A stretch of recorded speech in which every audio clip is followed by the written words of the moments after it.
Band ka futur në zonën e mbyllur një përfaqësues dhe ndërkohë është punuar nga banda për një përfaqësues tjetër në listën e hapur. Plus që në Durrës e ke fare në Saramila për shembull, në Elbasan nuk ka njeri në Shqipëri që nuk e di që është kontributi i bandës së Suelçelës që ka ndihmuar që të marrë rreth 30.000 vota pavarësisht se 20.000 dollar. Megjithatë ky është një denoncim dhe retorik publike e politike që nuk mjafton t'u thonë qytetarëve shqiptar. Ja kemi të provuar. Cila është prova që keni për ta kandidat? Ja kemi thënë, po tani neve kemi raportuar, unë po themi kam raportuar unë në SPAK. Kaq mund të bëj unë. Sigurisht, por raportimi ajo që unë bëj, unë nuk marr Kalashnikov për dal apo jo. Jo, nëse bëni denoncimin si opozit nuk keni nevojë për Kalashnikov. Jo, si opozit, e kam bërë. E kam bërë ta thashë edhe një herë. Të denoncosh zyrtarisht një bandë kriminale me të cilën do ndeshësh nesër nuk është e lehtë. Sepse unë me të njëjtët emra, ta thashë edhe një herë që unë e kam denoncuar zyrtarisht, që dytërisht gjithë e dinin që unë i kisha denoncuar, jo vetëm të bandës, po dhe ato që kishin bërë shiblerje vote, dhe i kisha të gjithë përpara. Nuk po e diskutoj në asnjë moment vështirësinë tuaj personale dhe si opozit, por ju pyes për provat që keni në dispozicion dhe që keni ofruar për drejtësi. Kemi çuar në SPAK pra. Që do të thotë se keni të provuar këto lista dhe këto situata. Unë çoj indicjet, unë çoj provat, unë çoj takimet, në filan restorant janë takuar në filan orë, ka këto makina, ka këto targa, janë këto njerëz, kanë këto emra, këto numër telefoni, më shumë se kaq unë nuk mund bëj, apo jo.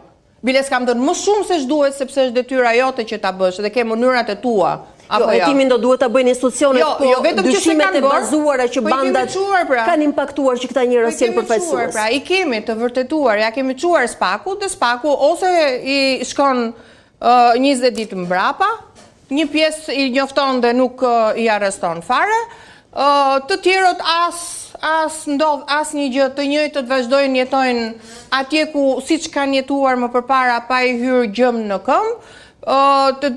Unë nuk di të ketë ndërmarrë. A keni dieni nga lista e kandidatëve që i keni identifikuar kush prej tyre është në verifitimin e SPAK-s? Kryetari e Bashkisë të Kavajës, vetëm sepse ka mbështetur një kandidat të opozitës. Është marrë pandehur ditën e sotme. Është marrë sepse ka mbështetur një kushuri të vetë. Akuza formale e tij nuk është kjo. Është për një abuzim me një tender 33 milionë euro. Po kjo dihet. Po atëherë pse ti nuk merr të gjitha kallëzimet që un kam bërë? A e dini se ja ty marr një rast tjetër që është për venduar në kohë. Ky është një tender i vitit 2013. Qartë pra, po pse u hap tash ti pra? Se se kishte mbështetur një kandidat të PS-s, siguroj që nuk do ishte tani në dyert e SPAK-ut. Por, ty marr një rast tjetër. Të gjithë e dim aktivitetet jo ligjore që kanë bërë të gjithë ministrat, gjithë kryetarët e bashkive me diasporën.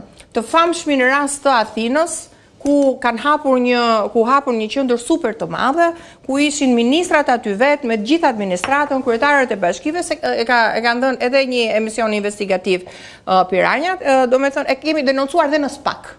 E kam denoncuar, kam firmosur unë dhe në SPAK. Kemi vënë emrin e asaj zonjës që thoshte që pretendonte që jam me KQZ-s, që merrte në telefon, që i ulte aty, e mbani mend që doli KQZ-ja, tha që nuk është. A e dini se kush është përgjigja e SPAK-ut për këtë? Cila është përgjigja e institucionit? Se neve kemi vënë me linqe, kemi vënë me emra, kemi vënë me foto, me video, gjithçka që kemi pasur informacion. As nuk kanë hetuar ku kanë denjur, as hotelet, as gjë fare. Ka një përgjigje zyrtare për këtë rast? Kanë, e kanë mbyllur, pa e hapur fare, dhe thonë që në foto janë disa, është një zonjë e pa identifikuar, neve. Po ti nuk identifikon dot atë zonjën që ishte që doli dhe foto dhe bënte, po për çfarë jeti nëse ti nuk investigon? Apo s'është kështu? Atë për çfarë ekziston kjo strukturë kur unë t'i jap fotot, videot, vendin e gjitha dhe ti thuaj që është e pa identifikuar, është foto pa ngjyra?